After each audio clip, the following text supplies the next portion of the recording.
uti onai wanim yemfa nka asem wa ha yemfa enka asem ewo fie ha na emum eye wadwuma ene ye deka eno na ye ehye se yenye ne yemfa moa ema santeman Ghana enko nanim anu nti na wo mpota mu ho ya na hu hia me nti nra metisi fam amse o me kwa akohwe kona nse amanfo afra ye di nkomo me akra de makasa me sponsors mienu pe nanka ma probo mu no mo de manante Akoma so, FM 87.9 sponsors mienu Akoma FM 87.9 Sir John o de wo si fam a ye no na ekọ ana wo si fam a ye ne ye sponsor o e de wakọ enu ase enu bi 2 kai so na bia utie mo ye company bi o si Sir John 2 kai ni bia no a ye no na nam nti busumi bia ye ma say ana ye ma company say because we call company wa company e de ama ye ne so ye de aye adwuma nye say ye agi ahye botom na emom e call company ho na company monyi we fanko sika abani monyi na mo fanko ye adwuma na mra ko ze say no ye be sifam MMDCEs o ma ba hanyina no ye be nante o machi 87.9 Kumasi o ba ye bo o ma ba so o de pictures aba e wo say ya kase yani ye kohwe ne ye be ka ene ye sa ye ye wi a ne aka cho say chief ya ba ha o nti afa ne ye wi adwuma nti ye frew ne aka cho say ya ba ha so te say ya ba ha o ene mo ma mi hu mo en na bia nkyeremu bi wo ho a me mfa ma mo yo ya te ne ye ba no o ma ye nkyeremu de o say ebisa one question ne ebisa de entie ho ase na nkyeremu wo ho a ye de ama kama enti me pe sponsors mienu saa de no de no nko a because every be to car 87.9 Kumasi kwa aprobo na me call na potholes aprobo na baby a me de mani kire ye na ye airport runabout ekwa koka mi wura mu airline ena me tisi the other side I may connected to Etimetim Junction sa kwan na copy Etimetim Junction no a Akoma FM filling station na wo ho nam say Zen filling station sa kwan no ma be ka ho asem wo happen say kwan dey terrible e kwan no e terrible e kwan ma fa so a sa kwan no nyenyenyenyenye kroma kwan kuma sim finfin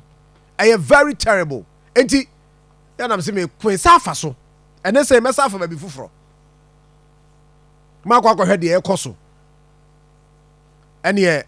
me CS line me tisi mu afi me kon akrakra abufuo hye makomam e kwan na sei apratity portals no je say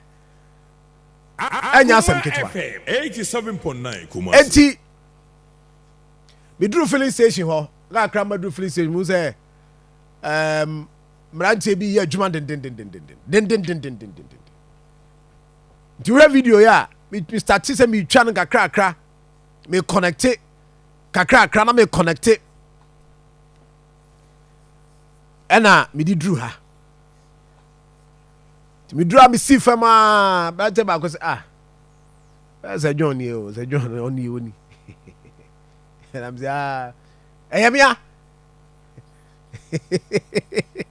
yeah 87.9 ya ba adwuma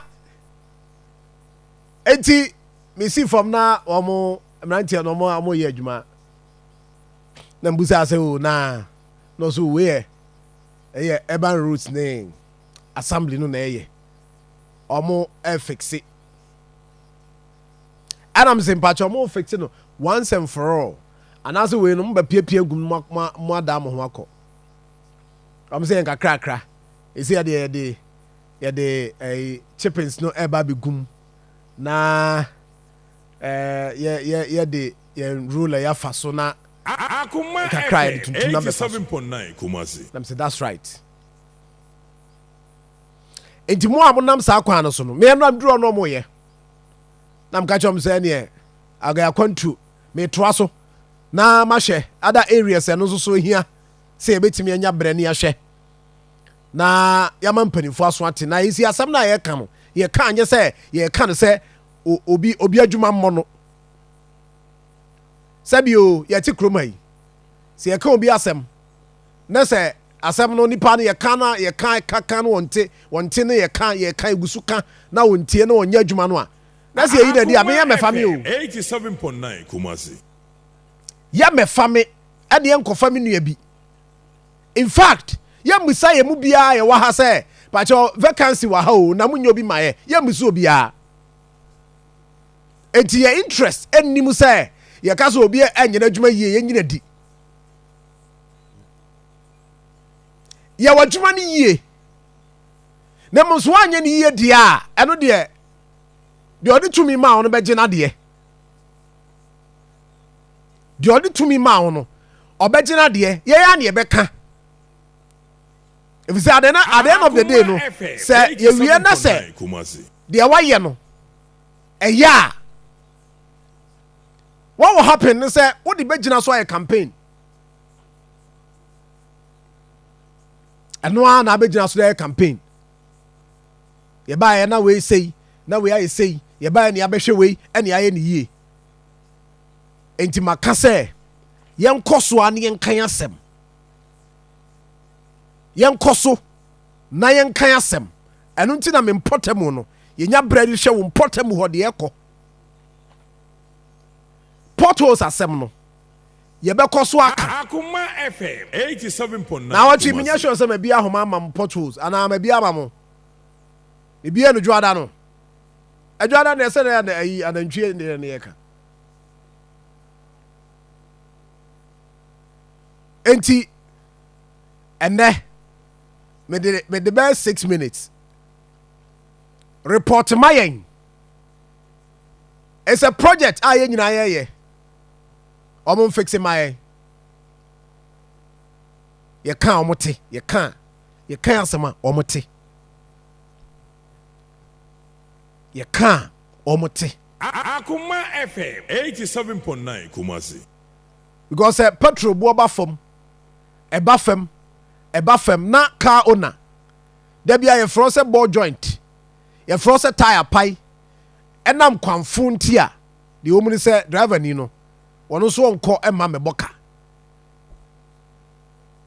ono so koba fia ne ma eco school ne yire kodwem nti oba ono so beje so benya mfaso no ayibi ato ho ejisi atifu also ni ya akwan se ya akwan na se driver fo enam kwan so Akoma FM 87.9 abobo joint enye 1 week bia na also okọ na okọ mazia ono mazifo no ono so ade no bo odin a obete so if you say ye nto obete so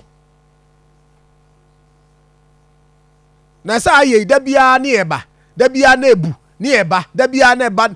da bia da bu okra na omo timi create shortage mo ankasa say eh ho ya ye din say ball joint kra no say emma nti ba ko bi ye sha ma me nko hwe say menya ma wo a na afei we de ho ya din nti say ne Akoma FM say 500 cities a or be ma be 1000 ni nyina ye sa ne ma ya enti we anopa ye me bo bi abaso because adwuma no ye be kwa assess je say areas aye kan ya ye wi ase ne mpanifo edamas ma ya de ni aboma baso. But I am reporting to you say areas ni bia ye kan no mpanifo ahyase a omo kokwan no so